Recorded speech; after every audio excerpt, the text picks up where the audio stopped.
What is up, YouTube?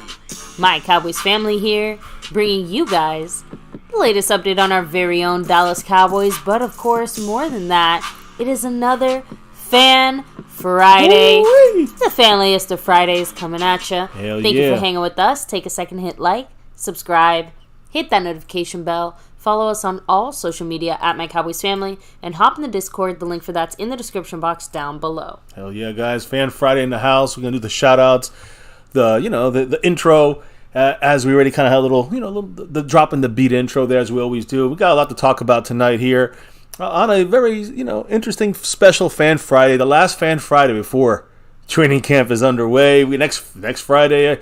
It's going to be close to hitting time, guys. Oh, yeah. It's going to be a lot of fun, and the season, I'm ready. It's been so long off season. It's time. We made it through, guys. We made it. We're here. It's on the cusp. After this weekend, it's on like Donkey Kong. But first, here on a Fan Friday, let's shout out those that keep the thing rolling here on the nightly. Got to give extra special shout outs to those family members that are representing this board like the sponsor of the week. Always staying skeptical. Skeptical fan. Hell yeah. Thank you so much, Skeptical. He's also the membership man. The last 2 months, he's been the champion, the king of the most gifted memberships per month.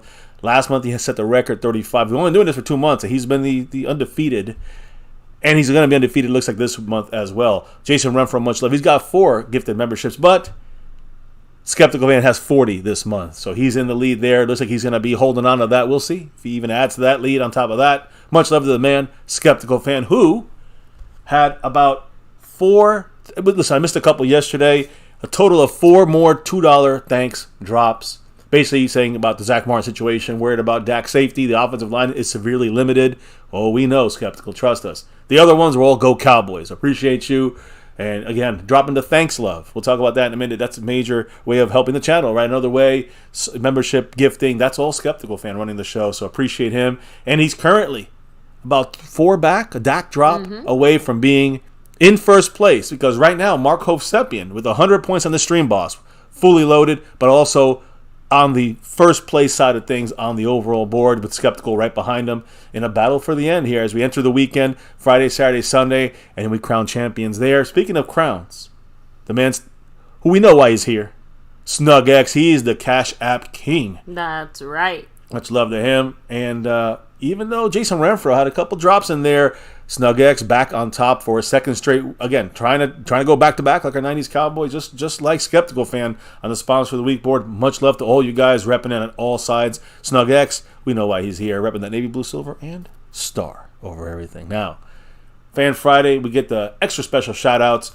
because there's it's a nightly shout-out thing here on My Cowboys Family. When it comes to the star-level members, that's one of the big perks. You guys really run the show here. So without further ado, we got Dwayne Broussard, Skeptical Fan, Jason Renfro, Mary Alvarez, and, of course, Lincoln Kane from Australia. All 5, they're in that special, elite, you can say, membership level of that star level. And speaking of star, just a real quick thing, baby. Remind them what's coming here on MCF here in the next month or so when it comes to another perk in that star level or over everything level membership. Just another little perk on that side of things. But of course, there's other ways to drop the love here and support the channel. There's the super chats. There's the member. You can just jump in the membership on your own, but there's also the membership gifting, the thanks button, and 4 other ways that kind of count for that Cash App King.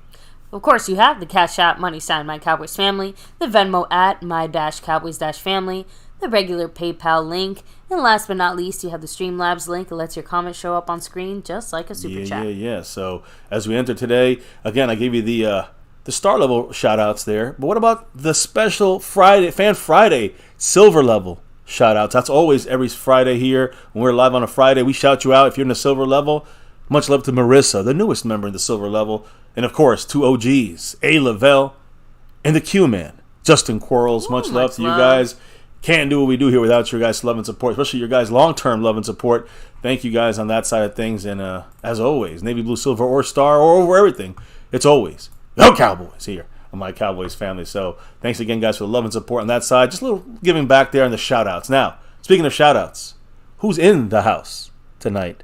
We have Harold Jones, hello and hi. Tim Pinnell, thanks for joining us here. Thomas Garrett, the Superior. Garrett said the calm before the storm. We're here. This is it. Cactus G in the place to be said NFL's heating up, movers and shakers. Some news there's to talk definitely about. been a lot of a lot of like one hitters percolating today. You know what I mean? Retro Scotty, hello and hi. Justin Quarles, the Q man himself. Eric Wallace, what's up? Skeptical fan always. Staying skeptical. Much love to the sponsor of the week. Landlord from Wakanda, hello. Freedom first. Once again, first. First in the house. Daniel Berry Sports, what's up? I think that's everyone here so far. Right, so we're gonna move on here, guys. Kicking it off here on a Fan Friday. Again, hit that like, subscribe if you're new, hit the notification bell. We're at 23,000 family members, guys. I mean, who would have thought a little family like us here, loving our Dallas Cowboys for the last 6 years, got us a Michael Jordan thousands of numbers, right? 23,000, 23K guys, can't do it without everybody from the OGs to the new Gs. Thank all of the Dallas Cowboy fans, part of the family here in MCF. So let's keep it going and rock on here and keep growing, right? Let's get to 25, let's get to 30, let's get 100 one day. We'll see. Either way, we're worried about just doing our Cowboy news, info, and updates. And let's start off with NFL news and, a statement from Daniel Snyder. I'm not going to speak his name in the sense of, I'm not going to read what his statement was. It was kind of silly, but it was a statement from Daniel Snyder and Tanya Snyder, his wife, on the sale of the Commanders. Basically, it was interesting to see both guys, Dan and Tanya Snyder, congratulate themselves for Commanders, for the Commanders having the, quote, highest representation of women.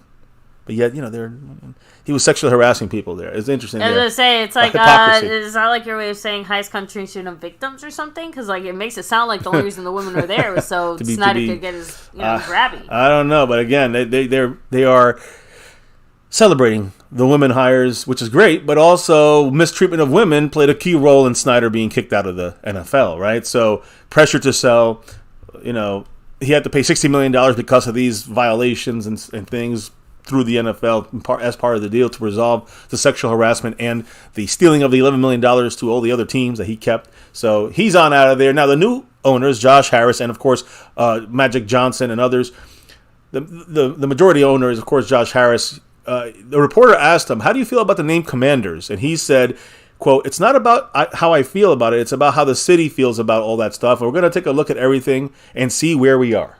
So, okay, sounds like they're open to moving on from Magic Johnson. name. Magic Johnson literally today said it multiple times that he, it's probably going to change. So it was the Washington Redskins. It was the Washington football team. It was the what the Fs, for us. And then it was the Commanders, the Commies, whatever you want to call it. And now it's to be announced, basically. I mean, this year they'll be the Commanders, but we don't know, soon, a year or two. It's going to probably be another team name. Has an NFL team changed their name so often? Times? I don't know about this short time frame. I'm sure in the 20s and 30s and 40s they probably did, but not in modern football. No, I don't think so. I guess there's look, we're bringing it back old school, right? We are. Mike Aldana, what's up? We have Blaze. Yeah. Raul in the house. Let me see. Yeah, so, and guys, by the way, I think I said it before, but I'll say it again one more time. Make sure to take a second to hit like. It really does help out the channel. Subscribe down below if you haven't already. Hop in the Discord, links down below. You guys can follow us anywhere and everywhere at MyCowboysFamily. So, let me see. Mike Aldana said the NFL party gift to Snyder on the way out. Richard Scotty said Snyder wanted those hires to give him the cheeks. Exactly what you're saying. So, I'm just saying. Moving into the media side for a quick second. You guys know Shannon Sharp had his fallout with Skip Bayless, not there anymore. They're having their issue. They stopped their show over there on FS1 because no one wants to work with Undisputed, or what was that the name of it? Undisputed? I don't know. It was never want to work with Skip Bayless. Stephen A. Smith, back on First Take, he confirmed today, I think it was on his podcast, that he wants Shannon Sharp on ESPN's First Take, and that the two sides are currently in negotiations and talking about it. There you go. So, I mean, again, it's kind of funny when Bayless has got, has got knocked to the ground here by both these guys. Stephen A. Smith then also, here's an important thing, all right? We do not like Stephen A. Smith, but he's a talking head. He's there for the entertainment factor. He then tweeted out there after his podcast, quote, while I'm at it, I want Michael Irvin back on First Take too. So I support Stephen A. Smith on this one for getting Michael back on because he was fired from ESPN, NFL Network, and was not allowed back on there. He's missed the whole Super Bowl coverage. Or that was in the issue. He missed the whole draft coverage. He missed the whole training camp coverage. So he's saying, hey, Stephen A. Smith fighting for his guys. He's fighting for Shannon Sharp to be on there, kind of head-to-head kind of feel again, right? and they're trying to fight for Michael Irvin back on the regular there. So I'm hoping Michael Irvin gets back on there. I'm not the craziest fan of Michael Irvin when he's out there ranting and raving about the Cowboys in a way that, the delusional fans seem to do. But it also, it's Michael Irvin, man. Come on. He gets me hyped, even if he has a little cocaine up in there. So, look. And that's I love part to see of it, a star representation. I mean, that's part of his charm. MO, you know what I mean? Like, even when he's wrong, it's like he's so enigmatic and it fits the entertainment just so intense when he's even when he's wrong. So, but yeah, Michael Irvin, obviously, I still think got the short end of the stick here as far as being taken off air. Yeah. So, hey. Good job by Stephen A. Smith on one thing, trying to get the playmaker back on the big screen. Let's see that. Let's make that happen. Now, let's get to Cowboy. Let's get it's still NFL news, but it's kind of pseudo Cowboy here. Why do I say everything is always touches on the star? Of course. But today it was interesting. I don't know if you guys heard about this, but it was an injury list additions prior to training camp, which a lot of teams, about 10, 15 teams, kind of announced players whether they were cleared for the non-football illness. I forgot the name, what you would call that, but I guess exemption, right? So they would be on an NFI list, right? Which we know that's from other, you got guys that are suspended, that could be, like they, I don't know, it's just not an injury kind of situation, right? So you got some of those guys, but to me, the biggest ones that were announced today were the guys that were declared physically unable to perform, aka the PUP list, the PUP list, the list that guys like Jordan Lewis, guys like Terrence Steele, you can bet your sweet ass they're going to be on that list. Now, good news so far, none of those guys are on the list. Not one Cowboy today was announced on the PUP list, but I'm telling you, just don't get, it's just the first day they can announce it, There's no right? way we're not going to have at least one. There's going to be Terrence Steele. I guarantee you, Terrence Steele, Jordan Lewis, no diggity, no doubt, they're both on that list. What about Pollard? Pollard, that's a good one. We're going to talk about Pollard a little bit. He was working out, rehabbing once again. I think he's closer to not being on. He's the closest to not being on that list. Still not surprise me if he is on that list. All you gotta do is just that one day you get him on that field, he's clear to go. You're clearing him to be able to take on activities on the field. We'll see what the Cowboys do. But once you're on that list, you cannot come off that list. And if you do come off a list, you cannot go back on. So Cowboys might want to start with him on that list, and then maybe a week into it, release him. To training camp there for full practices. We shall see. We definitely shall see. But again, if you put these guys on this list, you open up roster spots. We currently have 89 spots taken and 1 spot open. So it's not like we really need the roster spots. Are we making any moves? Not right now out there. So just wanted to break that part down. I know some people may have missed that in the world of Cowboy news, info, and updates. But again, I want to reiterate, don't be surprised when you do see Terrence Steele and definitely Jordan Lewis on this list. Expectations both those guys will be there. And hey, we'll see about Tony Pollard. Holler. So we'll see what happens. Now, speaking of running backs, NFL news, running back deal is done. And this is why I'm bringing it up, because it does affect the Cowboys. If the Cowboys are thinking of getting a guy sometime down the line, you talk about Dalvin Cook, talk about Zeke and himself, right? Free agent, veteran running back Melvin Gordon today reached an agreement in a 1-year deal worth up to, meaning the incentives and all. He tops out at $3.1 million if he hits all the incentives. Probably will not hit everything. He's got signed by the Baltimore Ravens. So Ravens signing a veteran free agent running back for $3.1 million tops out.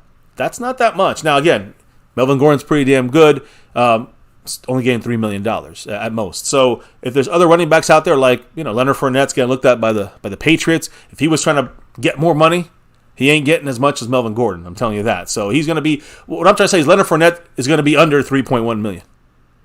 I'm trying to tell you Zeke should be under $3.1 million. If these guys are asking for more, they're not going to get it in this free agent market. Now, Dalvin Cook is worth more. But how much more? $5 million? $6 million at most? Too much for Jerry and Steven. I'm just telling you guys that right now. Yeah, that's for sure. So, I would love to, again, when I finish the NFL portion, I want you to hit up quick couple of comments. You guys know how to catch our attention, dropping the love. So we'll hit you guys up, hit up a couple quick comments, and then continue the news. But let me finish the NFL kind of side of news, because there's another Cowboy relevant kind of pickup out there. Kicker Brett Maher.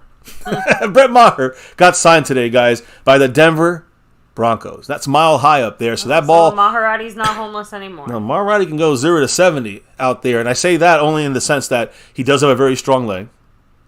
He's kicked the 60 whatever yarder with the Cowboys multiple times. Yeah, the way their offense is right now, they need all they the might need long the 70-yard help kick. they can get. I mean, if you're kicking a 70-yard kick, you got to be looking at about, you got to get to like your own 45. I mean, how can you not get there? So, the kind of final case of this is like Maher will be kicking in thin air out there, high level, high altitude air. That's going to make the ball travel farther. Everyone knows that Matt Prater kicked those field goals. He has a strong leg, but he kicked the records out there.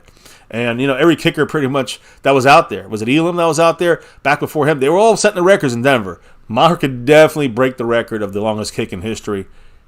I expect that. Now, can he make an extra point? Probably not. Not consistently, as we know. But I thought that was interesting, guys. Again, we know the Broncos. Who's their head coach? You remember?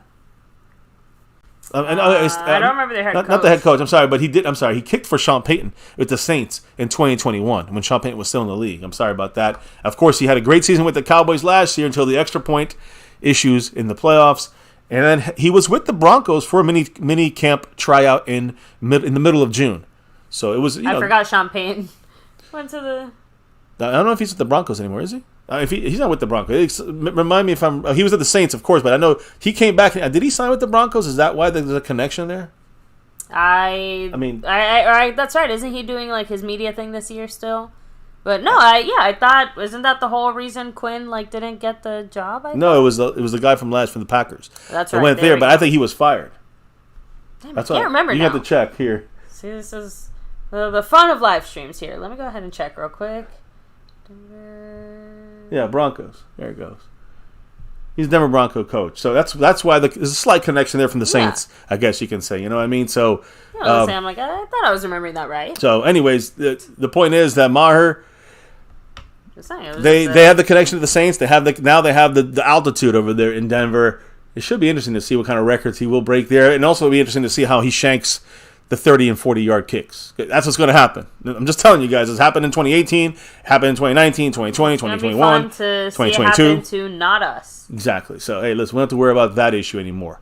Last NFL kind of piece of news out there is another former Cowboy, Cole Beasley.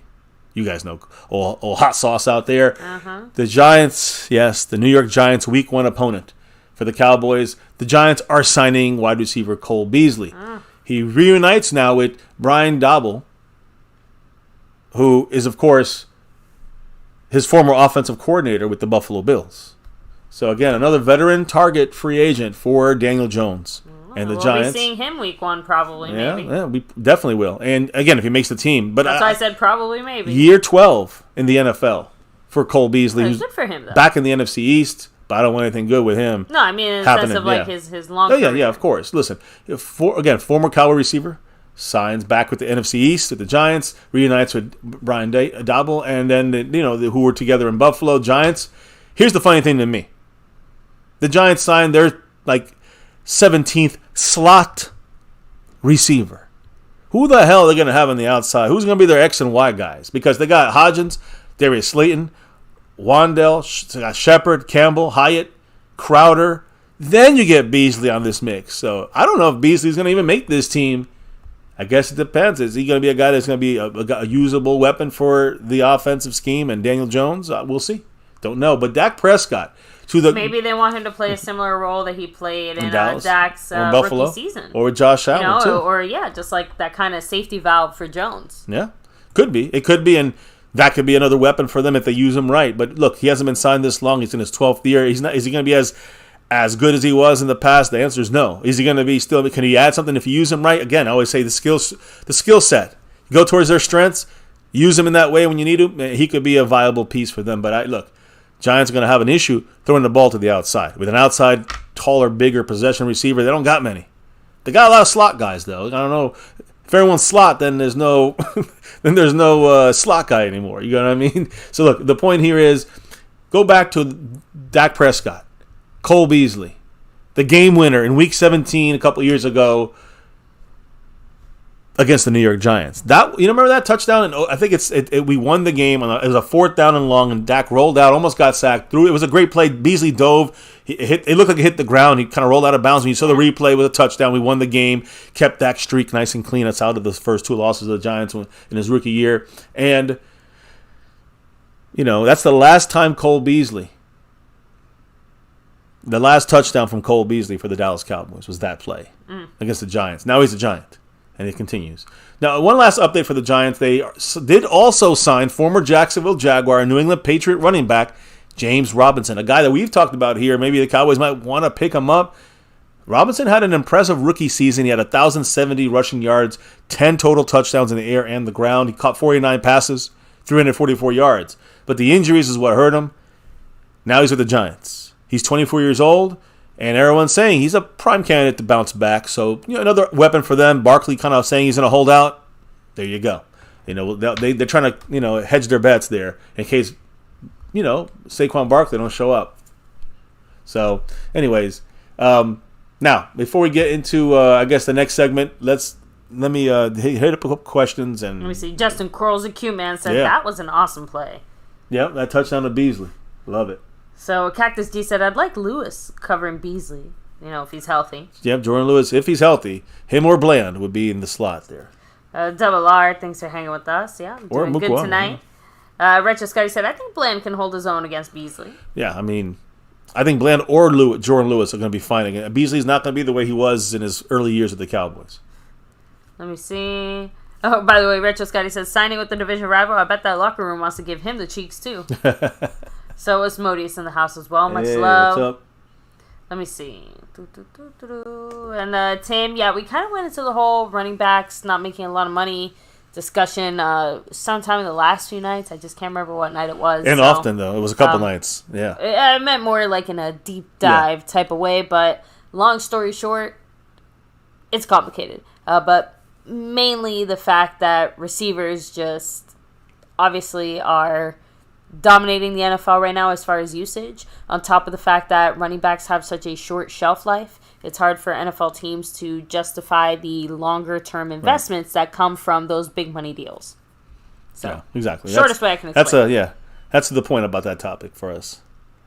Anyway, that's all. Okay. Back to you, baby. Let's keep it rolling here with Jerry Jones. Boom. Jerry Jones, guys. Now, most valuable sports teams in any sport on this globe, on this earth, on this rock.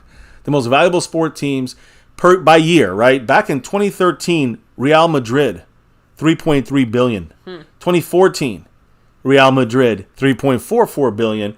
Going up very little there, but then the next year they actually went down in money. They had $3.26 billion for Real Madrid. Still number one in 2015, but then things changed, and Jerry Jones said, I'm taking over. In 2016, $4 billion, the highest, the most worth, the most valuable sports team. That was back in 2016, $4 billion. Keep that number in your mind. That's when he took over this list. 2017, $4.2 billion. 2018, $4.8 billion. $5 billion in 2019. Still the Cowboys, $5.5 billion in 2020. In 2021, $5.7 billion. With a B. But by the way, guys, last year, once again, the Dallas Cowboys, 2022, it went from 5.7 to $8 billion. It started at 4 in 2016. It doubled. Billions. $4 billion, now it's $8 billion. Sounds like they're talking our about Dallas monopoly Cowboys. Money at this point. The Washington team was sold for $6.05 billion. The Cowboys are still worth a lot more. Just making it clear. And Jerry Jones is one happy guy. That's why he's swimming in that cash money. So, just want to throw that in there since it was talked about today. I think Forbes released that list. Oh, Jerry Jones. So Cactus D said owners squeezing the running back salary and paybacks. Yep. So as Jerry's team is worth $4 billion. So more than it was in 2016. Yeah, Jerry's total. Definitely swimming in that cash cap pool, said Retro Scotty. Yeah, unfortunately you can't just throw the money left and right because you got to follow the cap, right? You got to keep it under that cap number. So, anyways, this team so far put together by Jerry Jones, but let's be real. Dan Quinn's running this defense. Dan Quinn's defense has led the NFL in takeaways the last 2 years. This was the first time this was accomplished. A back-to-back takeaway team in defense in 2 years. This is the first time it was done since the 70s, the steel curtain defenses in Pittsburgh. That's crazy. Now, that's dominance. And they got 4 Super Bowls. Can we get something here with this dominating defense when it comes to turnovers? Again, Cowboys are second right now to the Eagles in sacks during the last 2 seasons combined. So again, we're second in sacks, first in takeaways on, back-to-back years, second in sacks over 2 years. this defense should be number one on both of those once again this year with Dan Quinn running the show here. And you can look at other guys that have kind of spoken about the defense in different ways. One of those guys is J-Ron Curse.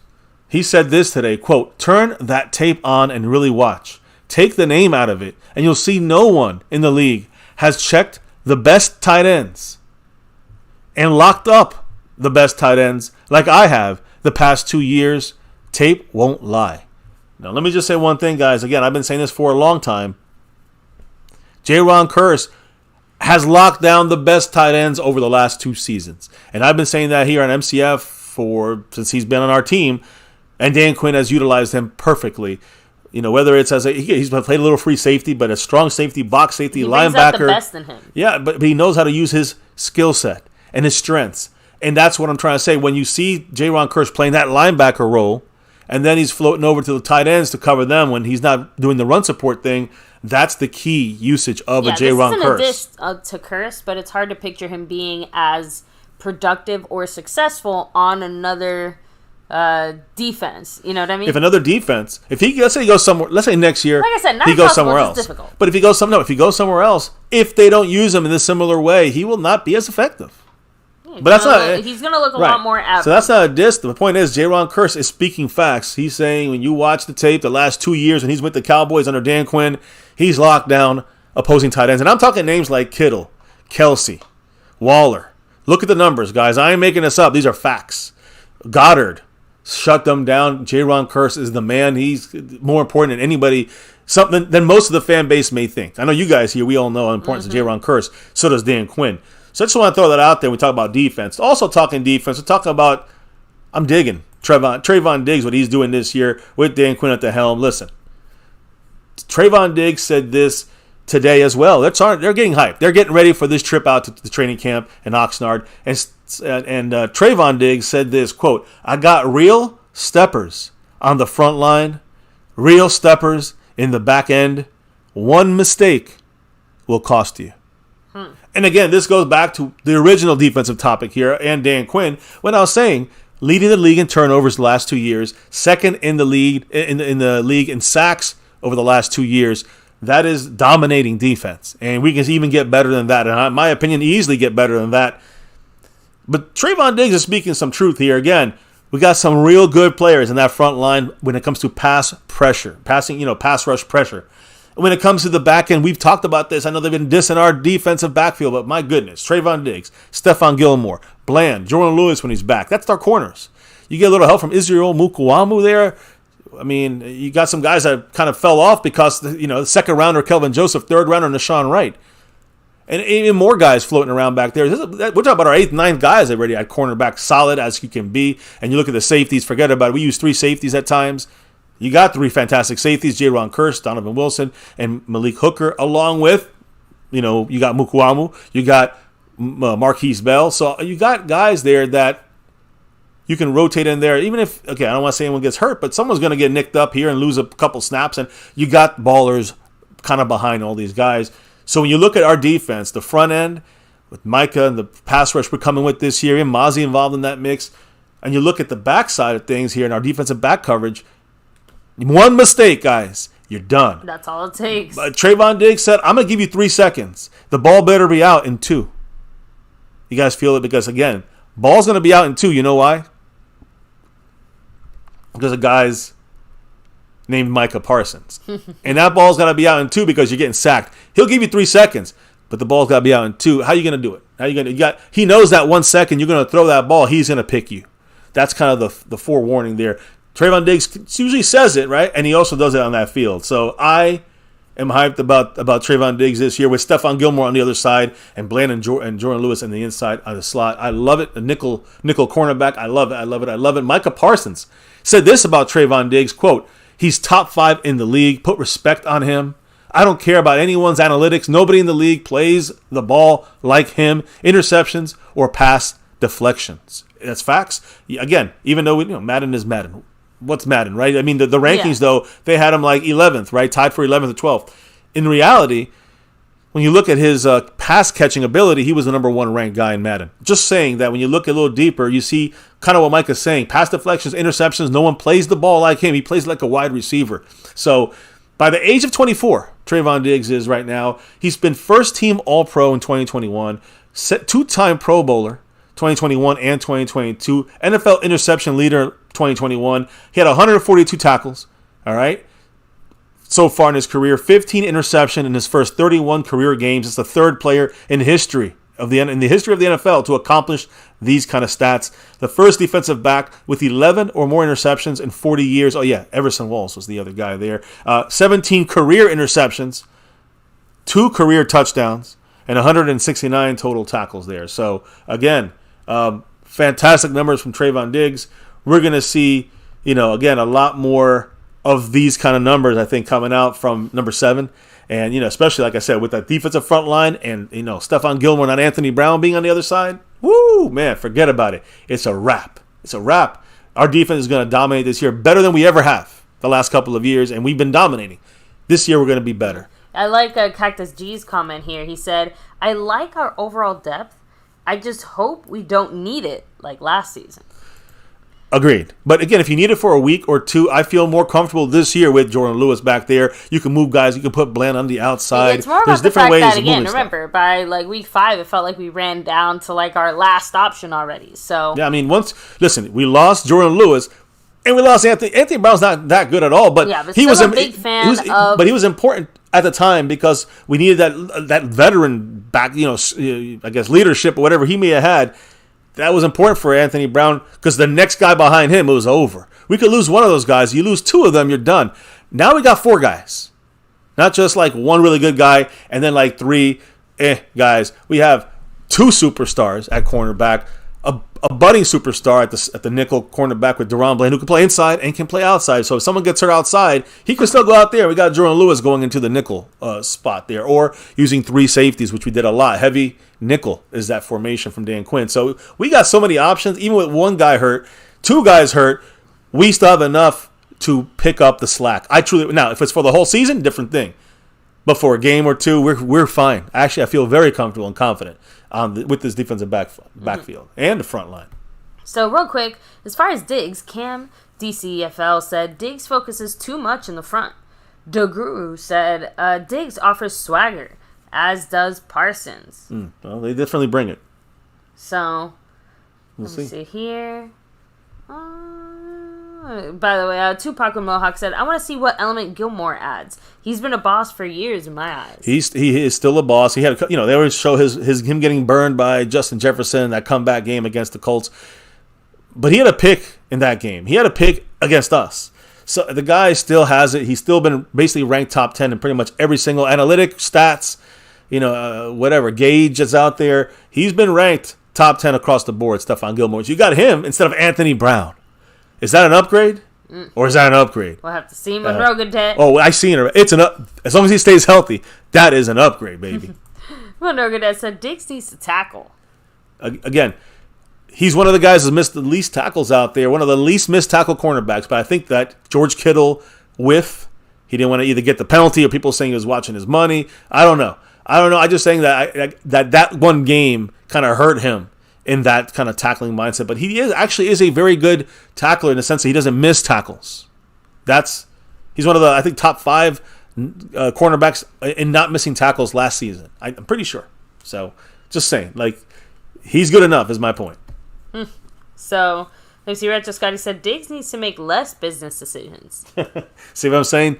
I think that's what people chalk it up to. I truly think it was a penalty. He didn't want to hit a defenseless receiver.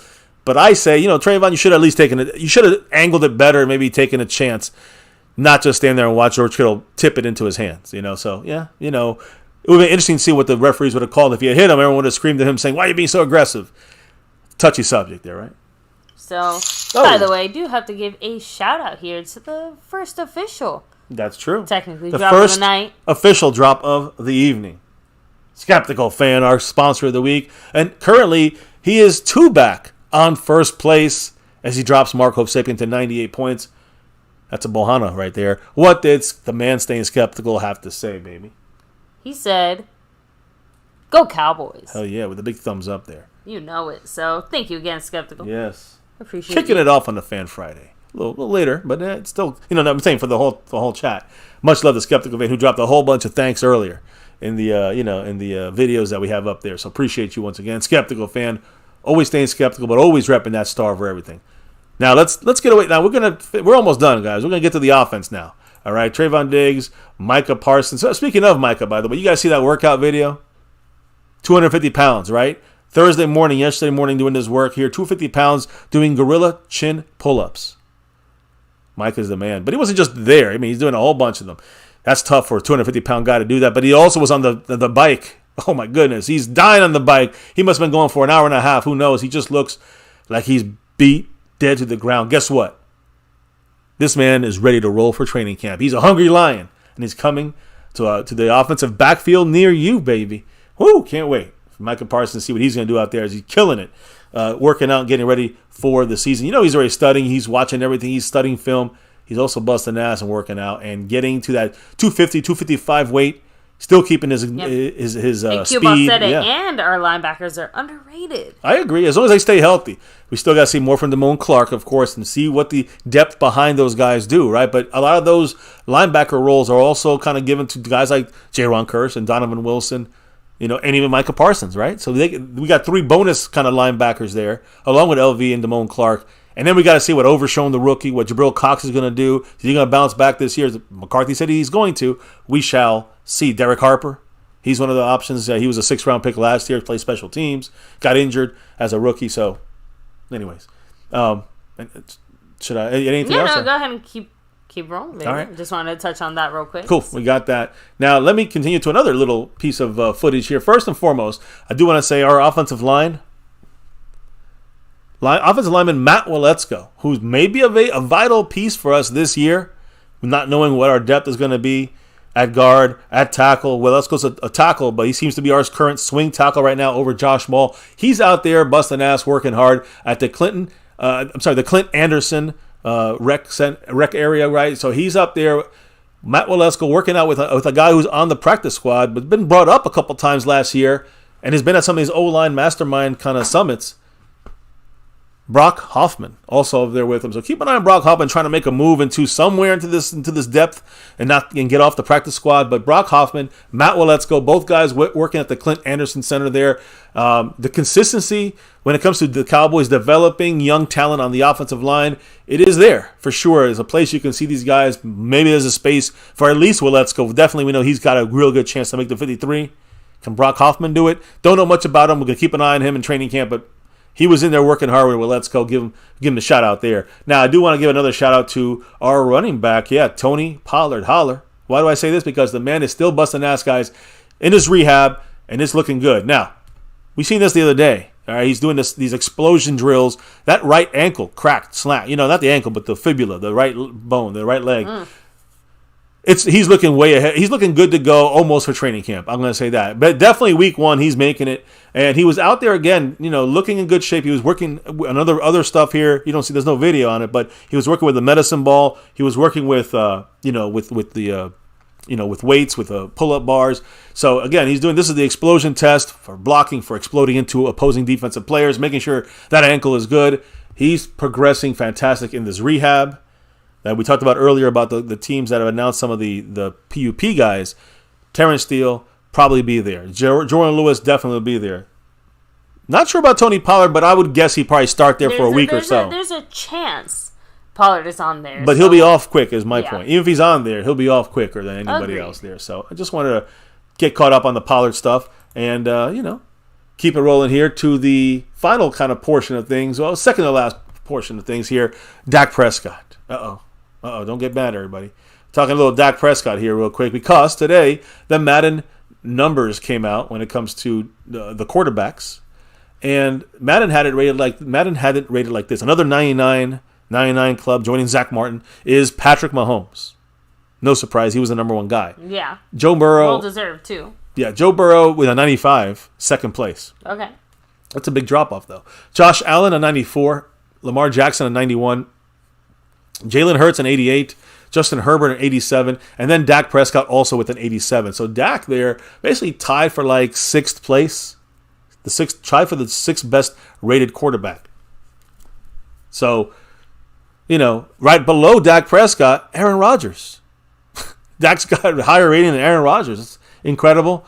Most people probably disagree with that. After him, you got Aaron Rodgers. I think just had a pretty crappy year. Well, I guess I think he's also older, so maybe they would take some points away from him there. But did they take points away from him for going to the Jets? I don't know. Maybe Kirk Cousins is after him with an 84, and Tua is at 83. So that's a top 10 quarterbacks. Listen, Dak is always going to get a lot of flack because he reps that star from his own fan base here, from from some of the family members. They hate him, whatever it may be. But the thing is, there's a lot of why is there so many loud voices in the NFL, some important players in the NFL that have either played with him or know him or analyzed him? Why do they all give him so much credit? Is it just because they just love Dak because he's Dak, or is it because Dak is actually pretty good? He's not elite, but he's pretty damn good.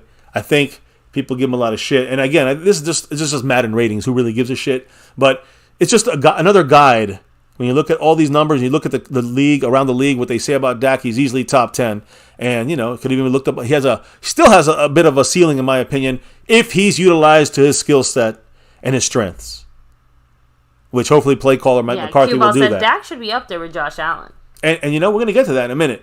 I do want to say another thing here, though. When you look at Madden, they have the deep throw accuracy. When it comes to throw accuracy deep in Madden, Joe Burrow is number 1 with 93 rating. Patrick Mahomes a 91. Kirk Cousins a 90. In 6th place, when it comes to deep throw accuracy, is Dak Prescott. Just to give you an idea kind of where Dak falls. A lot of people don't believe he's accurate deep. He's very accurate deep. He got an 88 rating on that over Justin Herbert and other good quarterbacks. So, again, Dak I think Dak was given a little bit too much credit in some ways on the Madden game. Like over Aaron Rodgers surprises me. But in the end, I could understand it. Listen to this. Just for example here, Dak Prescott, when it comes to the most game-winning drives. The most game-winning drives in the NFL. You got guys like Tom Brady, Aaron Rodgers, Patrick Mahomes, Russell Wilson, Kirk Cousins. That's the top 5. And 6 is Dak Prescott. But when you go in 2016, Dak Prescott is number 1. He's brought back the Cowboys in the most difference there though. In the most game-winning drives since he entered the league in 2016. Now, if you look at the careers, of course, you got other guys on this list here, like Tom Brady, right? And you go down the list even farther behind Dak, Jared Goff, Derek Carr, Josh Allen, Big Ben, Matt Ryan, Tannehill, Taysom Hill, even down at the bottom, Drew Brees, all the way at the bottom, looking 20th is Carson Wentz. But when you look at these guys, again, since 2016, Dak Prescott, again, most game-winning drives since 2016 when Dak entered the league. So, again, Dak Prescott definitely is, has some talent if you put the right, quote-unquote, pieces around him and scheme around him. He's not Aaron Rodgers. He's not Tom Brady. But he's Dak Prescott. But he's definitely give you a lot more than Trent Dilfer if you give him the right pieces around him, right? And Trent Dilfer, they won a Super Bowl. By the way, who was the person that said, was it Cue Ball that said about Josh Allen? Yeah, it was Cue Ball. Josh Allen, listen, the only thing Josh Allen does better than Dak Prescott is run the ball. So listen, which is kind of funny. It is, but he's a very good runner, Josh Allen. There's nobody that doubts that. Dak has played 20 more games than Josh Allen. All right. You look at the completion percentage, which doesn't matter how many, who has more games. It's just Dak has a bigger sample size, I guess, but not by much. 20 games. Yeah. Completion percentage. Josh Allen is 62.5. Dak 66.6. All right, better there. Passing yards.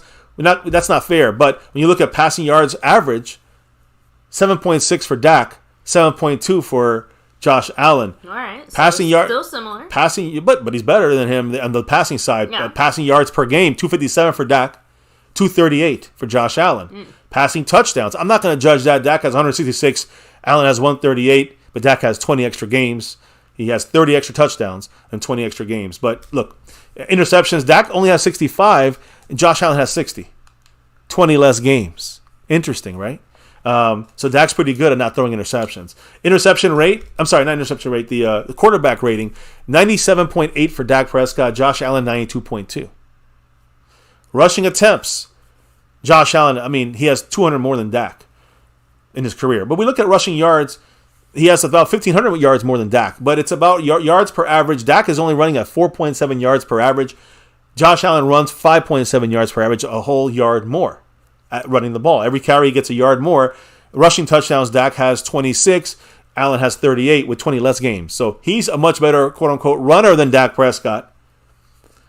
But when it comes to the passing side, actually Dak is showing better numbers passing the ball, throwing the ball yardage-wise, touchdown-wise, not throwing interception-wise.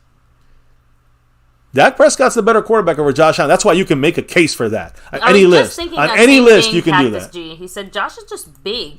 He's not better than Dak. I was saying, he's better in the stats at running than Dak. I'm going to leave it at that. But yes, I know what you mean. He's big, but he's actually mobile too. When he runs and he's smart about running. He knows the angles. He runs over some of these guys. So does Dak. I don't want to see Dak doing that. I want to see Dak running for the easy 3 or 4 yards, sliding and going out of bounds. And then once in a while, he might have to run somebody over, but let's not do that too often as a quarterback, right? I mean, so Josh Allen's going to do that. He's a lot bigger, like you said, so of course he's going to be harder to tackle as well. So, the numbers definitely don't lie. Yep. Rachel said, doesn't Josh Allen have a better arm compared to Dak? When it comes to the deep passes? I mean, I think just in general. I mean, if he does, it's not by much, and who cares? I mean, who cares? Josh Allen is maybe a better quarterback when it comes to all the things you look for in a quarterback. When you look at them on the field, Dak's a little better statistically, analytically. That was just plain stats. There was no analytics there, guys. We're not playing games with analytics. We're looking at stats. Arm strength. Okay, I'm sure he has a better arm strength, but guess who throws the ball better in tight windows?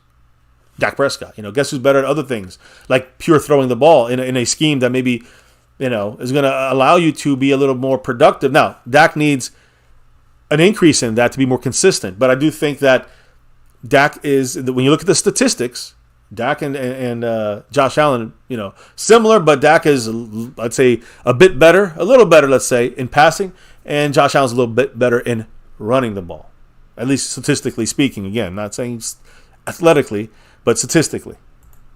So, real quick here, Osmodius said, I'd still rather have the Dakster.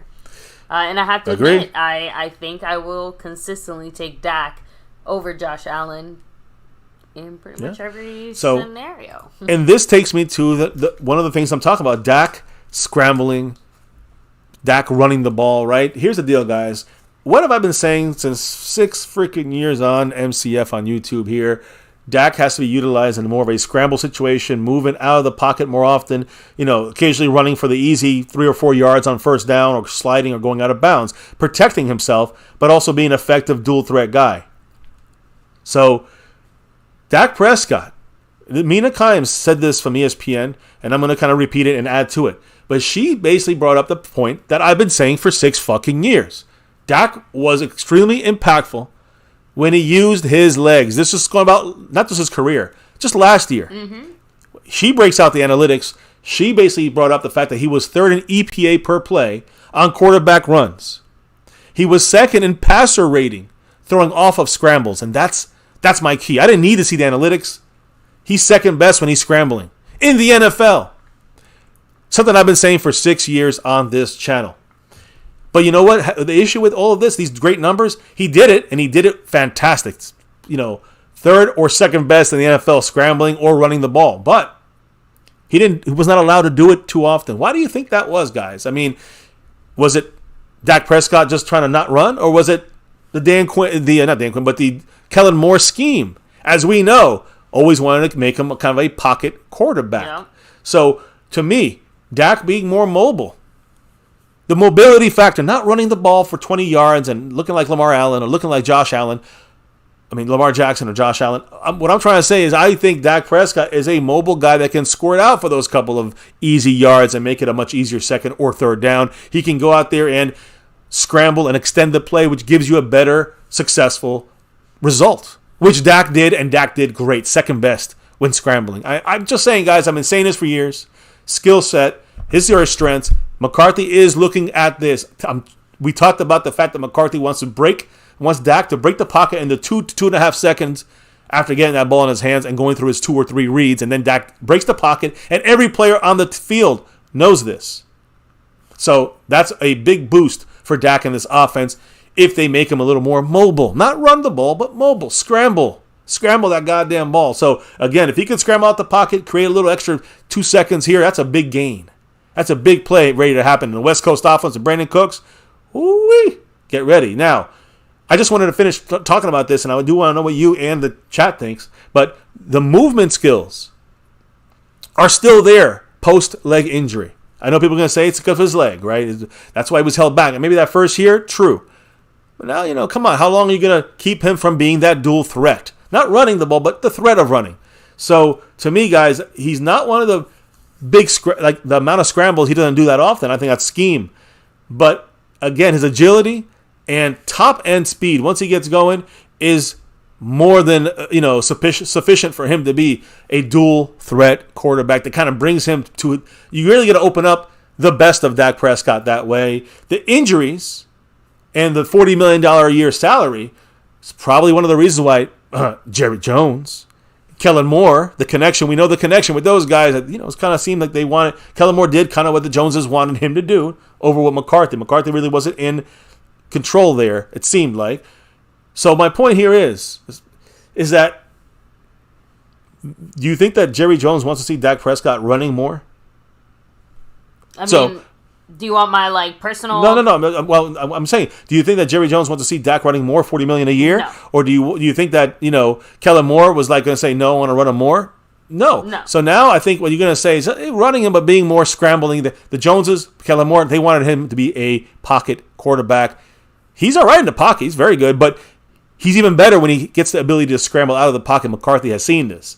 They're finally hearing us. And I think that those are the two reasons, the injury and the enormous contract, are the reasons why they kind of want to hold him back from being a running or mobile or scrambling dual threat quarterback. But fuck all that. This is it. So in my opinion, you get him to be the best he can be by being mobile, scramble in the pocket, run for the couple of yards on first down, and we're fine. You know what I'm saying? Let's see, again, dual threat quarterback, all right, who they try to make a pocket thrower, and that mobility has never really been utilized in a consistent way, especially right now in his career. So what do you guys think? Because I think let's get that mobility going. Let's get him scrambling out of there a little bit. He's one of the best doing this, and I've said this for years. If we do it this way, I think Dak Prescott finds his guys, gets bigger plays, can scramble a little bit and get out of bounds, get safe. We're good. He can lead us on multiple fantastic drives and consistently throughout games, even in the playoffs, even against good defenses. We have that kind of firepower if utilized right. That's my 2 cents, baby. What's your 2 cents? I mean, like I said, I'm very, very confident that Jerry does not want his $40 million asset running around and things like that. But I personally think that has been the kind of cherry on top that has been missing for a little while, basically since Dak's injury, right? We haven't really seen him run the same way. Is that ability or is that choice? I was just about to say, I'll say it before and I'll say it again. It is, I'm assuming, a little bit as far as ability, at least in those earlier post-injury days, but especially now, it's definitely an active choice. And I do think it's a choice slightly made out of fear. I don't know. I know Dak has kind of made comments basically alluding to the fact that, look, I'll do anything, I'll whatever. So it's not like Dak is scared of running, but it's the threat of Dak possibly running that is really the most effective. You know what I mean? So you don't necessarily have to run Dak like a crazy person to have it have the type of impact you make him mobile. You make him scramble. Linebackers come up when you see him scramble out the pocket. Linebackers come up. Corners come up. Opens up new levels of the field for Dak to throw. And that's going to be the game plan. The plays are going to be when Dak scrambles, receivers go into those levels. And then Dak finds the open guy. It's not all going to be open. Somebody's going to be open. Bet your ass on that. So, and I'm not saying every single play. Consistently, they'll be open. Consistently, we should have successful drives. Consistently through our games in the regular season and beyond, playoffs and beyond. So, But, now, what's the chat thinking on this? Let me see. Tim Pennell said Dak needs to get out of the pocket. And he was not allowed to in the past. Watch it be different this year. I'm going to watch that. That's one of the biggest things I'm watching in training camp. The speed of the offense, the up-tempo-ness, how fast they get the plays in, and then how they work with Dak Prescott down the field. I want to see how that works, and I want to see this thing see Dak scramble when he has to. Chris Plumage said, McCarthy had Rodgers use his legs to extend plays. Yes. Maybe he'll do the same with Correct. That's a great point, guys. Aaron Rodgers, believe it or not a great runner, but a great mobile quarterback. Kind of reminds me of Daniel Jones in that kind of way. Like, you don't really see him as a runner, but he gets tricky. He's hard to stop. He got great pocket presence. He knows how to extend the play. And McCarthy did that. You know why McCarthy couldn't do that with Dak Prescott? Because Kellen Moore was running the offense per Jerry freaking Jones. And no one's going to say that. We all know that. So, exactly, that's a great point. I think McCarthy sees that in Dak Prescott. He doesn't see that. Maybe he's not Aaron Rodgers, obviously not, but he sees that part of the quarterback game in a very, very, very advantageous spot for Dak Prescott. That's called his skill set. That's called one of Dak Prescott's strengths, the dual threat. So, Manuel Trillo, what's up? He said, do you see Dak playing in the preseason? Great question. I maybe a drive or two at the third game. Yeah, more than that, At most. No. I mean, Dak said he'll play. He wants to, but it's up to the coaches. You see, Bailey Batten said, if we throw less picks, we have a chance. If the routes are less confusing for these receivers, like last year, if the play call and the game plan actually fits Dak's strengths instead of forcing in triple coverage, we'll get a lot less interceptions. How about 10 or less? I think so. So, let me kind of keep rolling here, guys. By the way, as I go through a few more of these comments, make sure to take a second to hit like, subscribe, hit that notification bell, follow us on all social media at MyCowboysFamily, and hop in the Discord. Link for that's in the description box down below. Yep, and big shout out to the people running the show here. Sponsor of the week, Skeptical Fan. Much love to him. Membership man. He's the leader once again, going for that three-peat. And currently, I think he's 2 back on first place, if not mistaken, with Marco Hovsepian currently in first place. Also, 98 points on the Stream Boss. Only drop of the night, Skeptical. Appreciate you. And Cash App King, that's staying the same as now. SnugX, he's the Cash App King last week. He's also got the lead this week. So we'll see if he goes back-to-back, just like our 90s Cowboys. You know why Snug's here.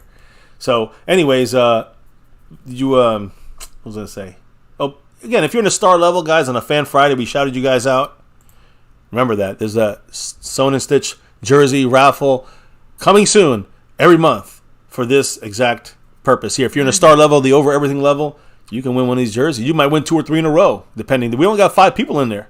So it's a 1 out of 5 chance to win a Sewn and Stitch jersey, about 30 different choices and styles. Hell yeah, you know it. Jason Renfro just won the last one when it came to our 6-year anniversary here on MCF. So looking forward to when we kick off the jersey raffle, monthly style for that star level and the over everything level. See some who gets the jersey choice then. Jason Renfro's in that group. He might get another one. You never know. By the way, outside of the Super Chat membership gifting, and thanks button, you got the Cash App, the Venmo, PayPal, and OBS Streamlabs, which is the message on the screen. Just not going through YouTube on that one. So just wanted to update everybody on that. And any last comments on Dak before we get to the last part of things, which is his receiver cooking with Brandin Cooks? Q Ball said, Mr. MCF, does the X receiver mean more to you than the position? Well, it's not really that. To me, it's to me, whenever I see whoever's in the slot as a receiver spot, I mean, you see CeeDee Lamb, Brandin Cooks, guess what they do? They both do the XYZ spots. They do all the spots on that field, all 3 spots. So that's a key there. Michael Gallup is more just an outside kind of guy. So when I'm looking at that slot receiver spot, it's really how you utilize them. It's going to be a switch between Brandin Cooks and CeeDee Lamb all year long. Gallup's going to be on the outside, whether it's 2-1, 2-1, 3-1. Gallup will probably be, the outside receiver 90% of the time. But it's not really about importance. It's how you use your X receiver, how you use your Y receivers. So I'm just saying, my point is, it's just where you place them. We have a lot of guys that can mix and match in and out, and that's one of the big pluses there of the kind of players we have at the receiver spot. One of them I'm going to talk about here in a minute. So, real quick, GMG254 said, more excited for offense or defense in the preseason? Baby, you can ask this one. You can answer. For me, I have to admit, I think it kind of has to be offense just because of the questions we have around it. Like, defensively, I'm just excited, but I don't have the same questions that I'm asking on offense. Yeah. And I do think that part of my excitement comes from being able to know and see and hear like, okay, this is what's going on, this is what we're doing type thing. Now, when it comes to preseason, let's say, for example, I'm not really, that to me, preseason is not really about scheme. It's not about new schemes. We're not going to see that stuff. We might see a little bit of hint, this and that. It's all skeleton. So what we're going to see is just vanilla offense, vanilla defense. What I'm looking for in preseason games is how our depth, how our other players are looking to build this team. This is about building in preseason. But training camp, exactly what you said, you're going to see some more details about the way the Cowboys are going to run their offense this year, and that's the key. I'm excited to see how the offense runs because of the unknown kind of Texas Coast offensive scheme that we're going to be sprinkling in 30% different. All right. I'm excited to see it. However it shows itself, whether it's through some scheme stuff in preseason, you might see Cooper Rush and other guys using that. It's not going to look that way in a real game, of course. Keep that in mind. It's going to be Dak doing it, right? But you're going to see, I think, that's what I'm looking for the most. The defense, baby, I'm not looking for anything really in the defensive side. Mozzie Smith, big time. I'm watching him, but our defense is solid, is stacked. And when you look at preseason games, are you going to really see our defense out there? No. You're going to see Isaiah Land, and you're going to see, Marquise Bell out there and others trying to fight for the roster spots here. So it's not going to be the preseason. The defense has some guys I want to see how they do, like Mozzie Smith and a couple others, but we know how cohesive this defense is. We know how good and connected they are with knowing the scheme. So that's just going to happen. I see that just taking off on its own. But the offense, we got to figure out things like Luke Schoonmaker, who's the left guard, because we know Terrence Steele is not going to be playing the right tackle there for a while. So then you got to move guys around. How is that going to work out? And, of course, Pollard, when does he get back? And, of course, the scheme, which is really the big thing that connects it all together. Dak and how he throws and how many interceptions he had in the practice. Who gives a shit? They're trying different things. The interceptions don't matter in the practices. But, the haters are going to run with it. Some of the media is going to run with it. Just don't fall for it. Here, we'll keep you balanced on MCF. So, Q Ball saying, I'm so excited the season can't get here fast enough for me. Tommy Montoya, much love, saying, what's up, MCF, and good evening, fam. Much love. Dallas Cowboys for life. For life. Bailey Batten, what's up? Hello and hi. James Hurst said, Cowboys, Cowboys, Cowboys. Same old, same old. No, we'll see. Well, we'll see. I mean, it's not a baking channel, I'll tell you that. The one thing I'll say is this: when it comes to our Dallas Cowboys, have we ever had a real win, like a 12-5 and 12-5 seasons like this, trying to put together another 13 and whatever, maybe better regular season? We got to go farther in the playoffs, but this ain't the same old Cowboys, because with Garrett, we were 12 wins, 10 wins, 11 wins, but we'd have that in 1 year. The next year, we would be down to 6 or 7 or 8 wins, and then the next year we get 11 wins, and then the next year we get 8 wins, 7 wins. I don't know about you, but I consider that lackluster. No, it was just the up and down yo-yoing of supposed success and then shittiness. That's called inconsistent.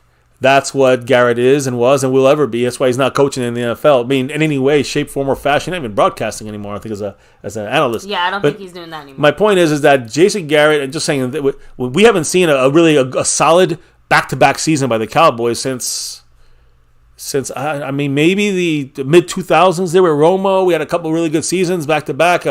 We know in the 90s we had a bunch. So I'm just saying, let's see if we can take it to the next level now, right? It's not the same old Cowboys. If we can take it this year and go 13 or 14 wins, maybe get that first seed, knock on wood, and then we got ourselves again, I don't care about the damn bye. Give me the bye. That's an advantage no matter how you slice it, and then let's go. Let's win 3 games and get that 6 and beyond. So let's keep it rolling here, guys. Again, Fan Friday, so we can make sure we're hitting those fan comments out there. There's a lot of people in the house, over 40 hitting that like and subscribing and hitting that bell as we're doing this thing on the nightly here. So, this is training camp weekend kickoff, guys. So stay with us here. Make sure you subscribe because we don't stop, guys. Check the numbers. 6 years and beyond here in MCF on YouTube, and nothing's stopping us. Now, speaking of not stopping us, baby, the next and final, I do stress final topic. After this, we're saying goodnight. But the next topic is a similar topic we had last night. We're going to go a little more detail. It's about Brandin Cooks. Much love to Dak. He's gone, but he's going to be throwing to this guy, Brandin Cooks. And, of course, I'm always going to bring some videos along with you guys here. But, when you look at what are some of the things you're seeing from this guy, Brandin Cooks, I want to know first, because, again, yesterday he was on NFL Total Access. And he was on there. He was asked yesterday what Dak Prescott and the Cowboy offense is going to look like compared to other offenses he's been part of. But it's more about Dak Prescott. And, right, he's played with Tom Brady and Belichick. He's played with Sean Payton and Drew Brees.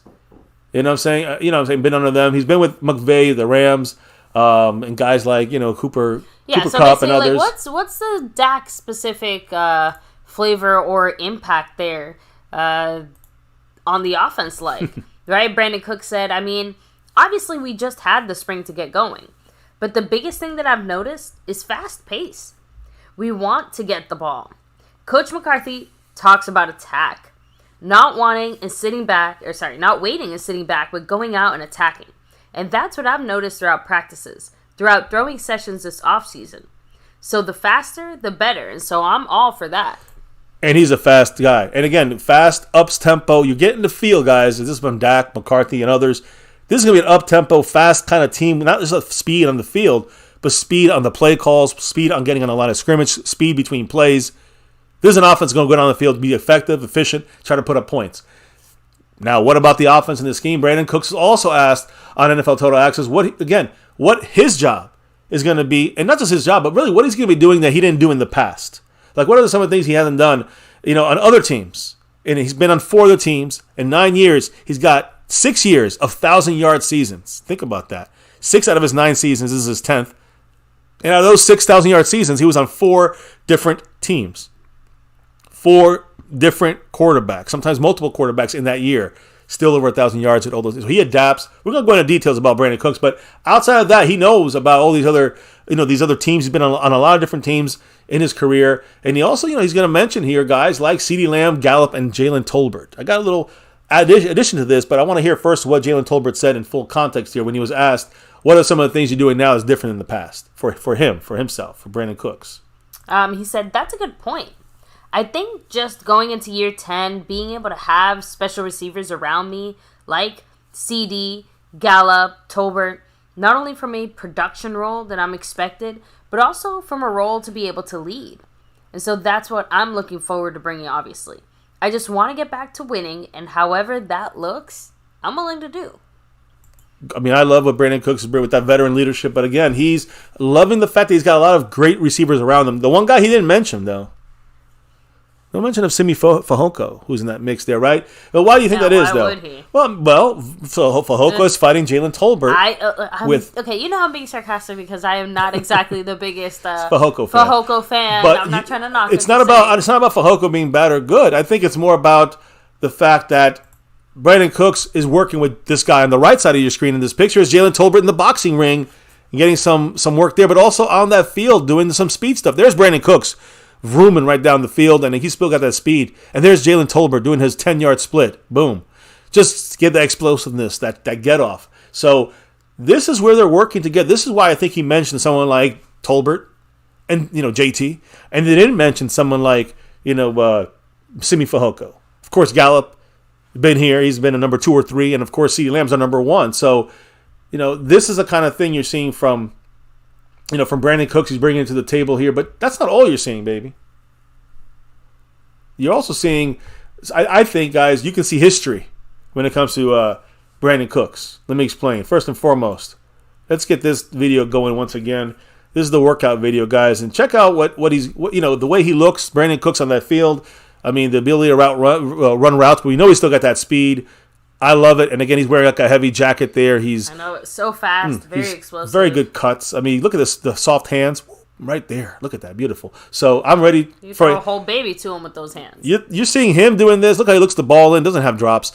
It fits any scheme. Look, all I'm trying to say is this. Can you imagine him mixed with a healthy Michael Gallup and a CeeDee Lamb, who's a number 1 receiver in the NFL for the Dallas Cowboys? I'm just saying, guys, so you can bet with Dak Prescott kind of leading this offense, right?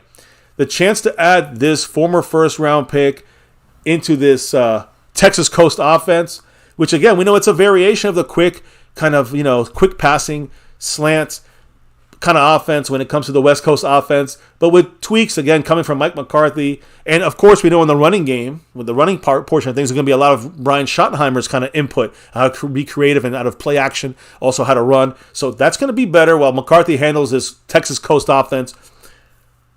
We hired, again, I talked about this really quickly. We hired 2 big-time analytics people in John Park and Sarah Malapalli. These are the top 2 that we hired here. And, you know, I think they're going to love what we're putting together. They're going to definitely give us a lot of analytical insight to where's the best place to put someone like Brandin Cooks in that field when you have guys like CeeDee Lamb and Gallup also with him on the field and a quarterback like Dak Prescott. And we talked about his numbers already. He ain't a scrub. So just for those that hate on him to the extreme. So the thing is this, guys. When you look at Brandin Cooks, guys, and people say he lost a step, we know he's washed like Eastside Harold. We know that's anything but he looks. He does not look anything like that in this current footage. This is from a couple days ago. But even in OTAs, in minicamp, crisp, perfectly running his patterns. His speed is still there, 4.3.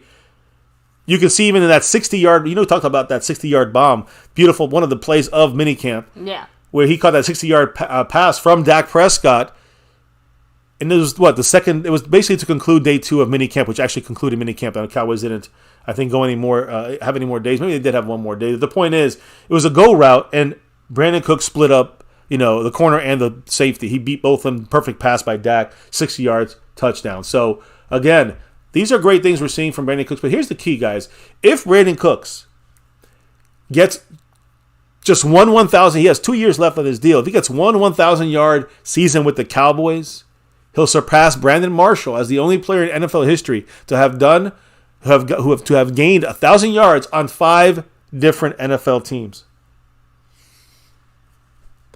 So through this whole thing, guys, Brandin Cooks, again, these are 9 active years. Active years. He's not just like missing a year here. Active years for him on the field. I said this last night. I'm going to say it again. 89.2% of his career, he's been in the game.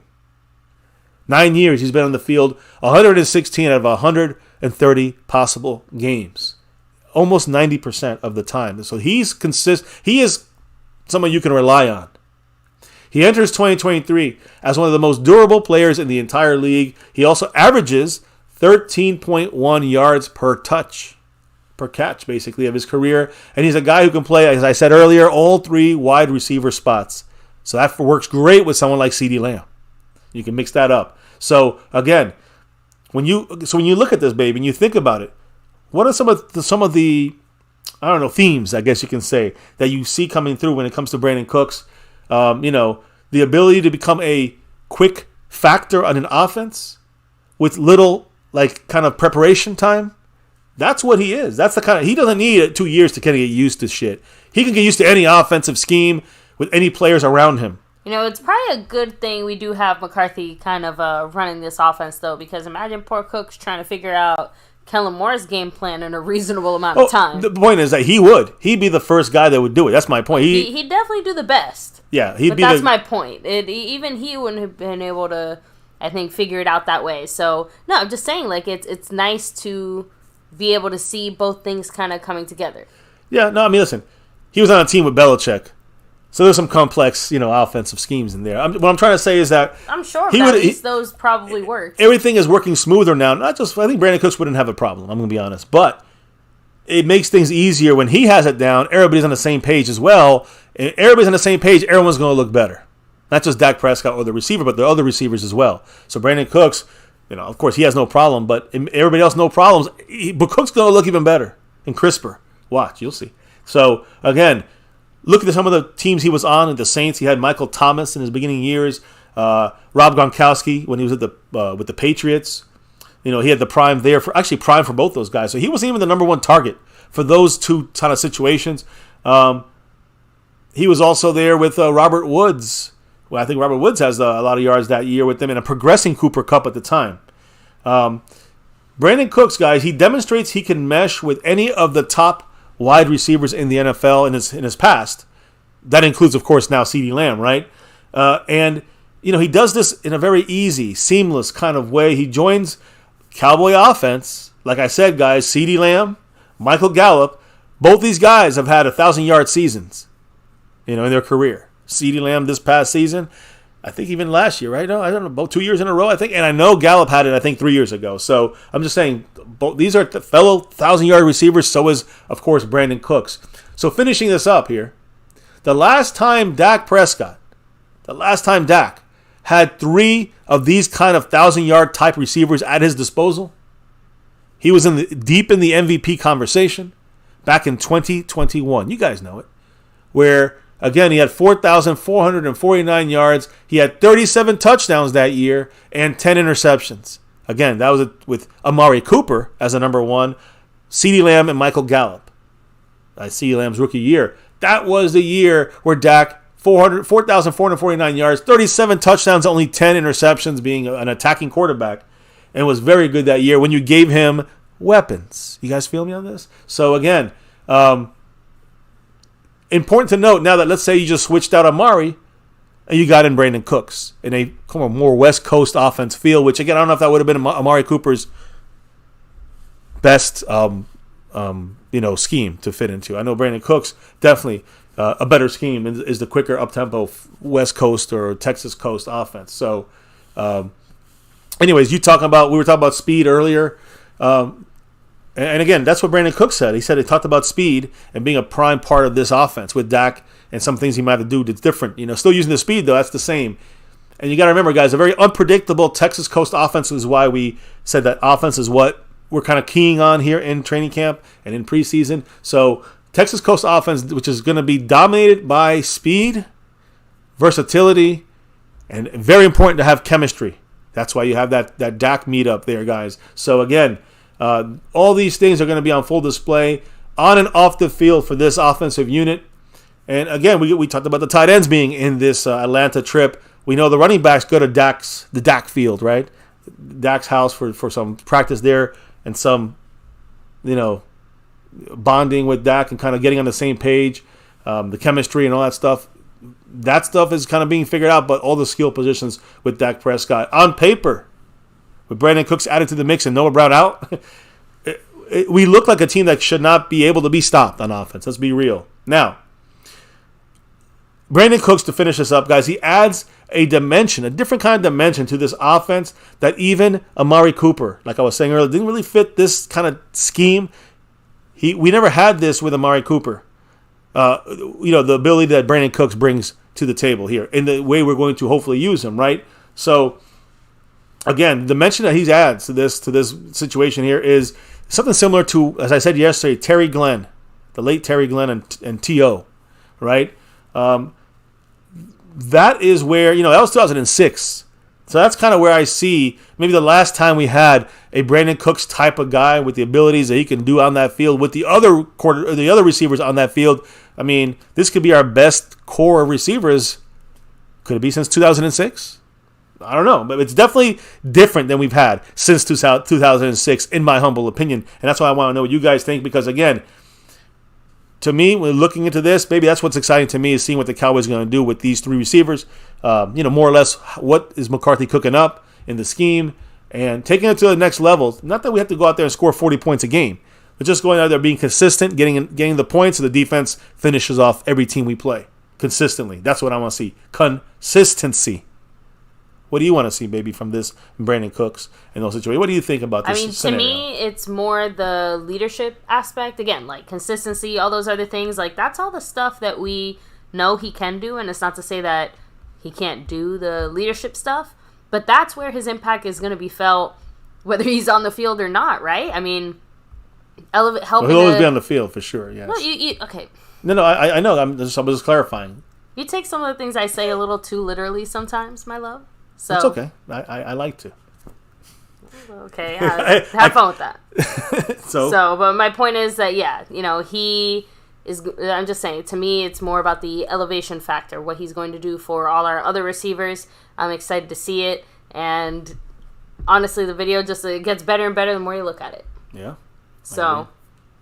What's the family saying as we get ready to shut it down for the night? Yeah, Karam Mawani, what's up? Saying Brandin Cooks is a speedy wideout. Oh, yeah. And he can play the XYZ, he can play slot or the outside, and he will give every second and third cornerback out there issues in coverage. Because what's up? CD is going to be taking the number 1 guys 90% of the time. So, I mean. No, go ahead. I know. Beetle in the what's house. Up? Yeah. Who, me?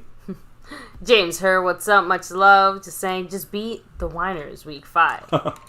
That's a big revenge game. I'd rather beat the Winers in the playoffs. I want to beat them both, but I'd rather beat them in the playoffs. Yeah, I think I'm good with beating them both times. So, Cactus G said, the unknown from transferring to a new system is a question. Can Dak execute at the highest level? Can the offense complement the defense? We shall see. That's the biggest thing is if the system works even a little better than Kellen Moore's system and scheme, we're better. It's the real deal. If it's worse, then we got to start worrying. We got to start counting on a defense winning us games. I don't like that. You want to have a complete team? That's where you got to get the offense going. And to me, it's 100% on McCarthy to get this drawn up. He's got the pieces. He knows what the limits of Dak Prescott are and aren't. Use them properly. Use the receivers properly. You got a lot of weapons here. McCarthy, he's in the hottest seat of all right now with Dak right behind him. But Dak's here for 2 years, so no matter what happens, that's not changing. McCarthy might not be. It's about McCarthy's scheme getting right and getting the best of Dak, the receivers, the running backs, the scheme with Schottenheimer creating some of the running plays. To me, it's got to work this year for McCarthy. Oh, he is done. We still have Brandin Cooks next year, though. Remember that. Mm-hmm. So, kind of rolling back a little bit more, we have Bailey Batten, Take It Easy, Chris Plumage, Much Love, Awesomeness Sports. Yeah, a lot in the house. Hopefully everybody hit that like button. Don't forget. Yeah. Asmodeus, Much Love. He said, as long as he's good at the game of football, that's fine with me. Oh, he's great at the game of football and great at any team, any skill, any scheme. He fits. Let me see here. Cue Ball, Much Love. Matt Persico in the house representing. This is the shout out and final questions on Fan Friday here. A quickie Fan Friday for us. I just want to make sure I don't miss anybody. Tommy Montoya, Take It Easy, Much Love. Chris Plumage, Much Love. Let me see. Yeah, that's as far back as it lets me go.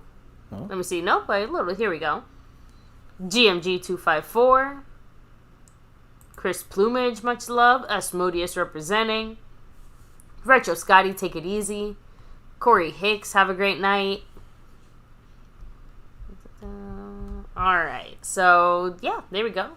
Baby. God's plan, have a great night. I got a question for you, baby, before we clock out for the night. Why do we do this here every single night here, even on a Fan Friday? Why do we do this every night, talk about our Cowboys like this? It's our navy blue, a silver too, and that star over everything. Win, lose, or draw, good, bad, or ugly here. On MCF, we always rep that star over everything. And here for over 6 years on YouTube, here on My Cowboys Family. Never forget the number one thing here, now, and forever. As always, yes, everybody, including you guys that aren't Cowboy fans, everybody, never forget the number one thing. And as always, never forget, go Cowboys! Let's get that 6 and be motherfucking on. Let's go. Guys in the chat, everybody in the chat. I see some Eagle fans, some San Fran fans, and others. It's all about the Cowboys here. Appreciate, though, you guys stopping in, hitting that like, subscribing, notification bell, going live tomorrow. Trying to figure it out. It will be a regular stream or a chill, one-time only stream. You guys got to check in here to see what we do. You never know here in MCF. And again, this is I'm going to kind of celebrate the end of the offseason, I think, because on Monday it's on, guys. It's truly now the next phase is officially here. So I'm excited. We all excited. Look at the wife's face right here. She's very excited. So excited. Guys, thank you again for rocking with us on the nightly here in the chat, dropping the knowledge all night long. Once again, much love to Skeptical Fan, the lone dropper of love. Appreciate you, bro. And, he's leading the boards here. 2 behind Marco Seppian, but sponsor of the week. He may go for back-to-back, he may go back-to-back if he can, jump Mark in the next two nights. I have a feeling he will definitely give that a try. Mark has 98 points in the Stream Boss, currently in first place on the overall board. As I said earlier, much love to Snug X. You know why he's here. He's got the crown last week. He's got the crown lead this week in the Cash App, so extra special thanks to him and everybody else. Extra special thanks to the membership master, the membership king, membership man, Skeptical Fan, for showing the love in the thanks and here in the super chat. But baby, now that it's, time to wrap it up here and drop out for the night, clock out for the night, before we relock and reload for tomorrow's, whether it's a one-time only show or another Cowboys chat or maybe a short Cowboys discussion, either way, join us tomorrow. Before we get there, though, baby, what do we got to do tonight before we drop out of here for the night? We got to drop the beat. Oh, yeah. Beat's been dropped, guys. A wrap right here on your favorite channel about our Dallas Cowboys. MCF, My Cowboys Family, MCW, the wife. Thank you all for rocking here with us. And by the way, I know there's a couple Eagle fans creeping around. We're just going to remind you some basic mathematical facts, no matter where you are in this earth, planet, or universe. 5 is always greater than 1. And those are facts. You can cry Eagles cry all you want. I love it. And let's make that, for the Cowboy fans, let's make that 6 is greater than 1. That's what I'm saying. Let's get that 6 and beyond. Thank you for joining us here, the wife and I, and the family in the chat, for another Cowboys chat.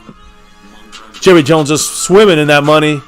$8 billion Cowboy franchise the last 7 years. Guys, last 7 years. The Dallas Cowboys are the most valuable franchise in the world. Hell yeah. I guess for Jerry, he's rocking it.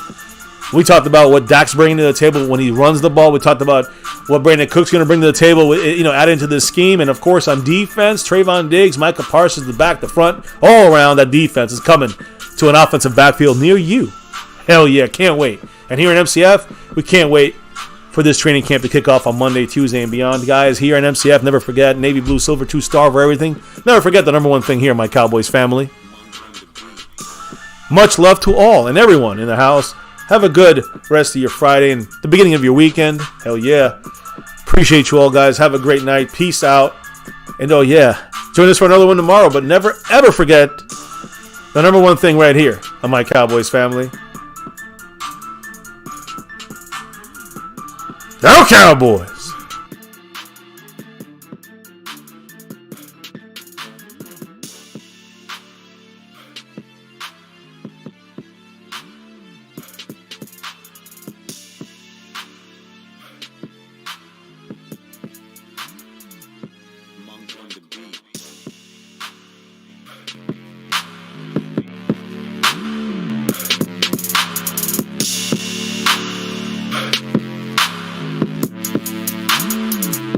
Monk on the beat.